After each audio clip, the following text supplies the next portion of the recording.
I moved out to Berkeley in 1968, which was the free speech movement had just happened, People's Park. I was the president of Clergy and Laity Concerned About Vietnam, Wow. which later became Clergy and Laity Concerned. It was a social and political grassroots movement by church people, which I was at that time, not really anymore. And so that was a very exciting, active time to be in Berkeley. Yeah. And to be in that position too, huh? Mm-hmm. Somebody told me you were the first one to it had something to do with contraception in California too.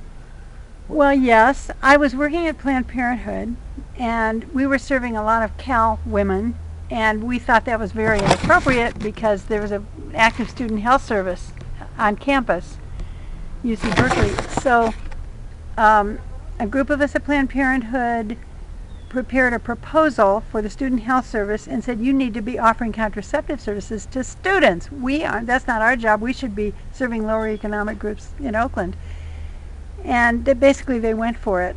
We set up a demonstration clinic at the Y across the street from the campus and served Cal women and gained a lot of statistics that way and proved to the university that there was a need for this service.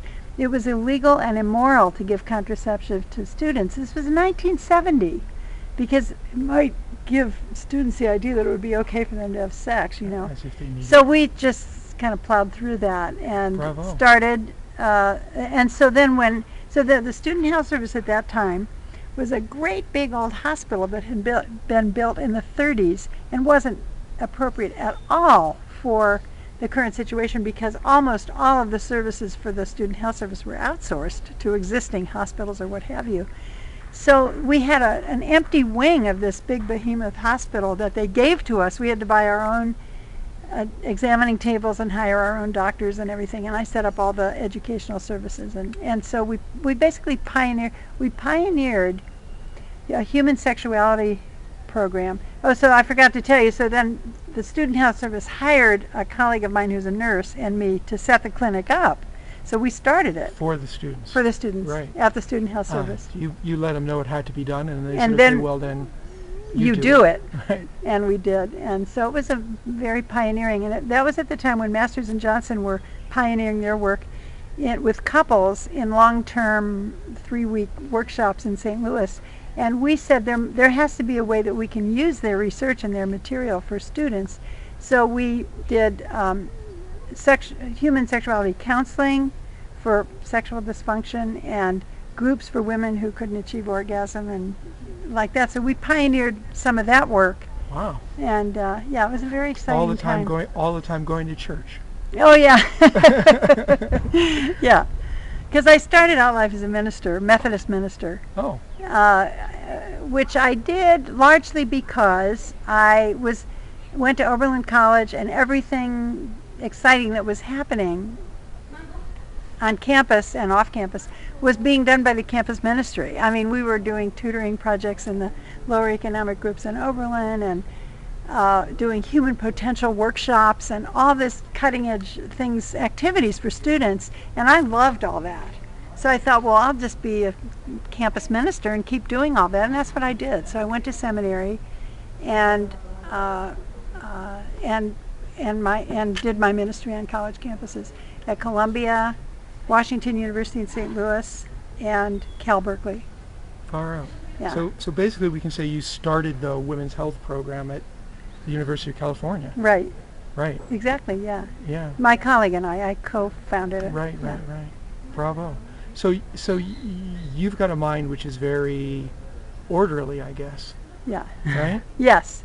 I like to organize things, and I think organizing things is the organizing principle of my life, because everything I have done is about organizing people, organizing activities, organizing ideas for books, organizing people's offices and their drawers, and I mean, I haven't ever done that professionally, but I used to, when I would go home to Columbus, I would organize my mother's desk, her Tupperware closet, her, So, I just like to organize things, yeah.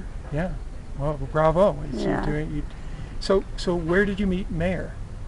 in Berkeley. Yeah. He had just moved to the East Bay, and actually, it comes full circle because the woman with whom I started the contraception clinic became a very close friend. We worked together for 5 years and stayed close friends. And it was What's her name? during Just give her, let's have her name is Roseanne Packard. Okay. Roseanne Packard. Okay. Yeah. She's still a very close friend, and now, so my Mayor moved to the East Bay, and the first thing he did, one of the first things he did once he was settled, was invite his cousins over for dinner because he's a very good cook, and his cousin is my friend Roseanne, her husband actually.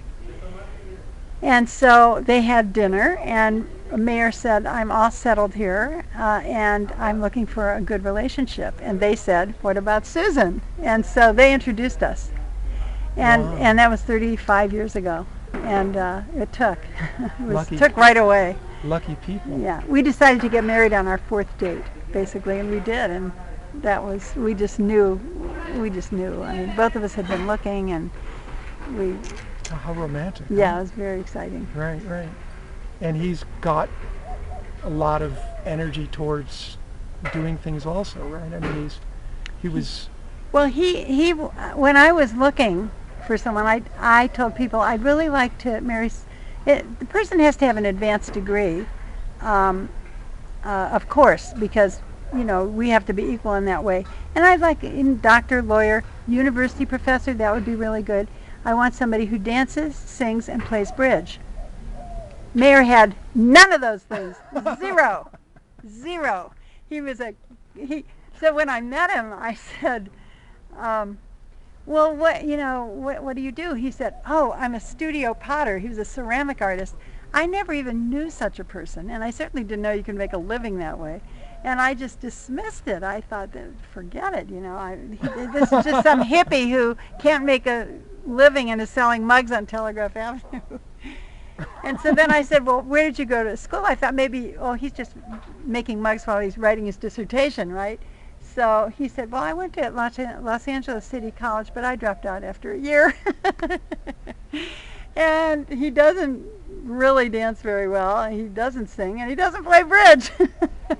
well, But it didn't matter because he was in fact a very successful ceramic artist with a very distinguished career, and very passionate about it, and I got introduced to that whole world. He had shows in New York. We had a review in the New York Times. He was Wow. widely covered in ceramic magazines. He was a potter's potter. He was a very distinguished ceramic artist. And then eventually, while we were together, he morphed into the antique business when he was very successful at that, and that kind of paved the way for the gallery that he has now. He's a very, very excellent business person and has a great eye for craft and for beauty, and so the combination was perfect for what he's doing now.